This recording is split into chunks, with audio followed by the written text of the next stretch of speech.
Good morning. Today, 12th January 2026, Monday. Wisdom of word of God morning ડિવોશનમાં ફરી એકવાર આપનો આવકાર કરવામાં આવે છે. પ્રેમી સલામ પાઠવવામાં આવે છે. આજે સવારે આપણે પ્રભુના વચનોમાંથી નીતિ વચન એનો 15મો અધ્યાય અને એની 21મી કલમ પર પ્રભુનું વચન જોવા માગીએ છીએ. અને ખાસ કરીને જે નીતિ વચન 15 અને 21 પ્રોવેર્બ્સ ચેપ્ટર 15 વર્સ 21 આપણને આ પ્રમાણે કહે છે, અજ્ઞાનીને મૂર્ખાઈ આનંદરૂપ લાગે છે, પણ બુદ્ધિમાન માણસ પોતાની વર્તણૂક સીધી રાખે છે. NIV બાઇબલ પ્રમાણે Proverbs chapter 15 verse 21, folly delights a man who lacks judgment, but a man of understanding keeps a straight course. અને આ પ્રભુનું વચન છે. અને અત્યારે આપણે ખાસ નીતિ વચનોના પુસ્તકોનો જે અભ્યાસ કરી રહ્યા છે ને એમાં 15મા અધ્યાયની આ 21મી કલમ જો એને થીમ તરીકે આપણે જોઈએ તો કન્ડક્ટ સ્ટ્રેટ કોર્સ, એટલે કે વર્તણૂક એ સીધી હોવી જોઈએ એ પ્રમાણે આપણને આપવામાં આવે છે. અને ખાસ કરીને જે નીતિ વચનો આ દિવસોમાં જે 10 થી 22મો અધ્યાય જે આખું વિચાર મૂકે છે, વ્યવહારિક શિક્ષણ, આત્મિક શિક્ષણ, જ્ઞાની તરીકે કેવી રીતે એ આપણું જીવન એ લોકોને અસરરૂપ થઈ શકે. અને 2026ના વર્ષમાં પ્રભુએ જ્યારે આપણને એન્ટર કર્યા છે ત્યારે પ્રભુના ચોક્કસ ઈરાદા, પ્રભુની ચોક્કસ દોરવણી અને પ્રભુના ચોક્કસ આપણા માટેના આશીર્વાદોને કેવી રીતે આપણે જોઈ શકીએ, અથવા તો આપણા દ્વારા પ્રભુએ જે લોકોને માટે આશીર્વાદો રાખ્યા છે એ કેવી રીતે આપણે લોકો સુધી પહોંચી શકીએ. ને સંબંધી અહીંયા 2 બાબતો લખવામાં આવી છે, એક અજ્ઞાની માણસ અને એક બુદ્ધિમાન માણસ કે જેને ઈશ્વરની બીક છે, ઈશ્વરનું જ્ઞાન જેની પાસે છે. અને અહીંયા જે વાત લખવામાં આવી છે કે જે જ્ઞાની બુદ્ધિમાન માણસ છે એ પોતાની જે વર્તણૂક છે એ હંમેશા સીધી રાખે છે. કેમ એવું કહેવામાં આવ્યું છે? કારણ કે એની પાસે એ ડિવાઇન વિઝડમ છે, દેવીય જ્ઞાન છે. અને એટલા માટે દેવીય જ્ઞાન એને દરેક બાબતમાં જાણે કે ઇન્સ્ટ્રક્શન આપે છે, એને દોરવણી આપે છે, સમયે સમયે એને કયા માર્ગે ચાલવું એ શીખવે છે. અને એટલે જ્ઞાનીના જે જ્ઞાની નિર્ણયો છે એ હંમેશા સીધી લીટીમાં એ જીવનને દોરવણી આપે છે. અને એટલે wise man follow straight course, knowledge is foundation of character, એવું કોઈક સેવક કહે છે. અને એ પ્રમાણે કે જે જ્યારે ઈશ્વરનું જ્ઞાન હોય છે ત્યારે એનું જે ચરિત્ર છે એ ચરિત્રના જે વર્તણૂક છે એના ઉપરથી આપણે એને જેને કહેવાય કે એ જે તે વ્યક્તિને આપણી પારખ કરી શકીએ છીએ. એટલે એમાં 3 બાબતો બહુ મહત્ત્વની એ જ્ઞાનીના જીવનમાં આપણે જોઈએ છીએ. એક, પવિત્રતા, કારણ કે દેવનું જ્ઞાન એ હંમેશા એને પવિત્રતા તરફ દોરવણી આપે છે. બીજું કે એ જ્ઞાન હંમેશા એને પ્રમાણિકતા તરફ એ દોરવણી આપે છે, અને એટલે જે એનું પોતાનું છે સત્યતાના માર્ગે.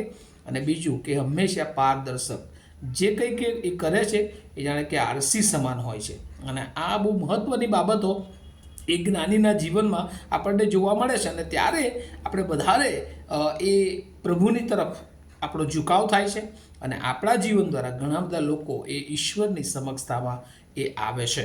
ત્યારબાદ બીજું જે માણસ, પોલીમેન, અજ્ઞાની માણસ, અને એ હંમેશા એવું સમજે છે કે એની પાસે જે આનંદ છે એ સાચો આનંદ છે, અને એટલા માટે એ જુદા દિશા તરફ જાય છે. શરૂઆત તો એને બહુ સારી લાગે છે, ભૌતિક વાનાઓમાં આનંદ રચવો, પણ એ બધું જ ક્ષણિક હોય છે. અને એટલે એ ક્ષણિક આનંદ કરતાં દેવના જ્ઞાનની દોરવણી મેળવવી એ ખૂબ સારી છે. અને આજે સવારે પ્રભુ આપણને એ પ્રમાણે કહે છે કે ભૌતિક વાના તરફ લાગવા કરતાં આત્મિક વાના માટે વધારે વ્યસ્ત રહેવું તે સારું છે, અને એ સાચો આત્મિક આનંદ આપે છે. જો આપણે યશાયાનું પુસ્તક એનો 30મો અધ્યાય એની 21મી કલમ, આઇઝાયા ચેપ્ટર 30 વર્સ 21 પ્રમાણે જો જોઈએ તો ત્યાં લખવામાં આવ્યું છે, ડાયો માણસ તેના માર્ગમાં હંમેશા આગળ વધે, તે ડાબે કે જમણે ગમ જોતો નથી. અને એટલે એનો સ્ટ્રેટ વે હોય છે, એ હંમેશા એક જ દિશા તરફ આગળ વધે છે કે કેવી રીતે પ્રભુની ઈચ્છા, પ્રભુની યોજના, પ્રભુની દોરવણીમાં હું આગળ વધું. અને હું આગળ વધું એટલે ઈશ્વરનો મહિમા કરું, ઈશ્વરનું કામ, ઈશ્વરના વિચારો, ઈશ્વરની ઈચ્છાને કેવી રીતે હું પરિપૂર્ણ કરું. અને જ્યારે જમણી કે ગમ તરફ ફરીએ ત્યારે તમારા કાર્યો. યશાયા પ્રબોધક તો બહુ સરસ વચનમાં લખે છે, જ્યારે તમે જમણી કે ડાબી તરફ ફરો ત્યારે તમારા કાનો તમારી પછવાડેથી એવી વાત સાંભળશે કે માર્ગ આ છે તે પર ચાલો. અને આ જ્ઞાની માટે ઈશ્વરની દોરવણી છે કે જ્યારે જ્યારે આપણે પ્રભુના બાળકો તરીકે એની બીકમાં એના ભયમાં ચાલીએ છીએ ત્યારે આપણા કાનોમાં જ્યારે આપણે માર્ગ પર ચાલીએ છીએ ત્યારે અવાજ આવે છે કે આ માર્ગ આપણા માટે નિયુક્ત કરવામાં સ્પષ્ટ દોરવણી, સ્પષ્ટ વિઝન એ પ્રભુ આપણે જ્યારે એના માર્ગમાં ચાલીએ છીએ ત્યારે આપે છે. અને મારી એ જ પ્રાર્થના અને શુભેચ્છા છે બધા જે લોકો આ વચનો સાંભળી રહ્યા છે 2026ને માટે ઈશ્વરને સ્પષ્ટ દોરવણી મેળવવા માટે આપણે આપણા જીવનોને ઈશ્વરને આધીન કરીએ, આપણે ઈશ્વરને આધારિત બની જઈએ, આપણું જીવન ઈશ્વરને સોંપીએ અને ઈશ્વરે 2026ને માટે આપણા માટે રાખી મૂકેલા એ અદ્ભુત એના મહિમાના કાર્યો, એના માર્ગમાં ચાલવાની વાત, એની સાથે ચાલવાની વાત અને આ પૃથ્વીથી વિશેષ આત્મિક રીતે પ્રભુ તમને અને મને એ બદલીને એ આગળ લઈ જવા માગે છે. અને તમારા અને મારા જીવનો દ્વારા ઘણા બધા જે નાશમાં જતા આત્માઓ છે પ્રભુ એમને બચાવવા માગે છે.